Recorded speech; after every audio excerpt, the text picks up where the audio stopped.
Yo, what's going on, fam? It's yours truly, Kelvin Deveaux, back with another true story. And I wanted to start off by saying the same thing you would do with a dime, you would do with a dollar.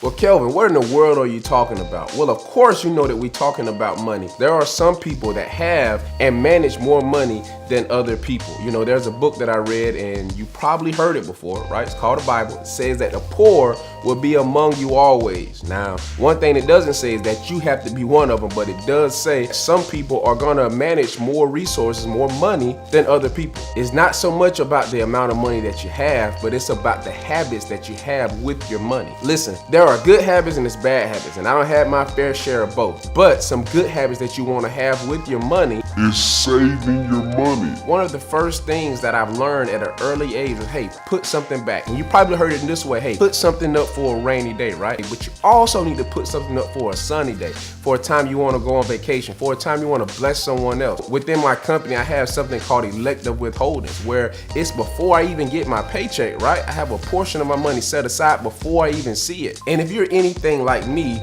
then you know that once it hits your account and you can see it, then you're more inclined to spend it. But I have my elective withholding set up so that I don't see it. That's just a discipline that I incorporated. Another thing is being frugal with your money. You'll learn that some of the most astute businessmen and women, people that have a lot of money, they're very frugal. Now, they aren't cheap, but they find ways to make their money go a lot further than most people. And one of the most frugal ways that you can use is something that my grandmother told me a long time ago, right? Now, she said, whenever you go shopping, go to the sale rack first. You got the entire day to go check out the rest of the store, but as soon as you get in the store, go to the sale rack first, because you never know what you can find. And listen, let me tell you, there are a lot of hidden treasures on the sale rack. And some of the bad habits that I've started to outgrow are impulse buying, right? You know, just because you have the money, just because you see the item and you can afford it, just go ahead and buying it. Well, that's not something that you necessarily want to do to get better with your money, especially big purchases over a few $100s. You really want to think about those things. Think about it over 30 days, and if you still want it,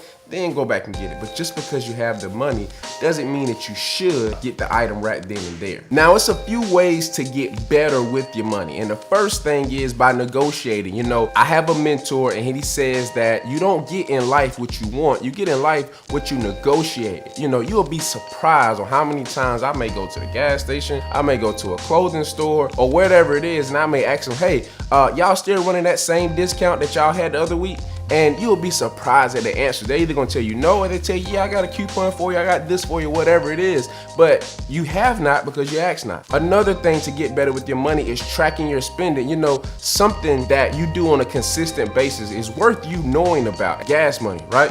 Now, I know on a given month, I'm gonna spend anywhere between $280 to about $320 on gas, because I tear the road up. Now, if you have a job, it's worth it for you to know, hey, on a monthly basis, on average, how much am I spending just on gas? Just so I know that, hey, when I get this, I know automatically this has to come out just for gas, right? Just tracking your spending on food, recreation, entertainment, whatever it is that you do on a consistent basis, is worth it for you to have down in writing so that you know where your money is going. And another way to get better with your money, which may be contradictory to what most people may believe, is actually giving your money. Now, not just giving it to anyone, but what you'll learn is by reading that same book that I spoke about earlier, you'll learn that money is one of the few, if not the only place that God himself said, hey, test me in this area and see will I not pour out a blessing unto you, pressed down, shaken together, and running over, right? Now, he says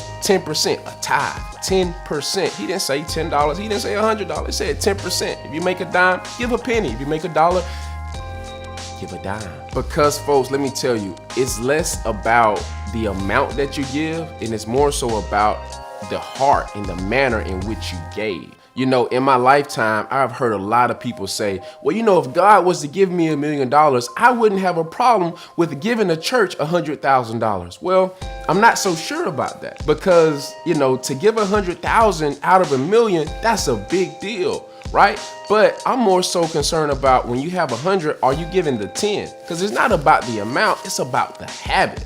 All right, so let's bring this thing back around full circle for you so it hits home, because everyone may or may not win the lottery.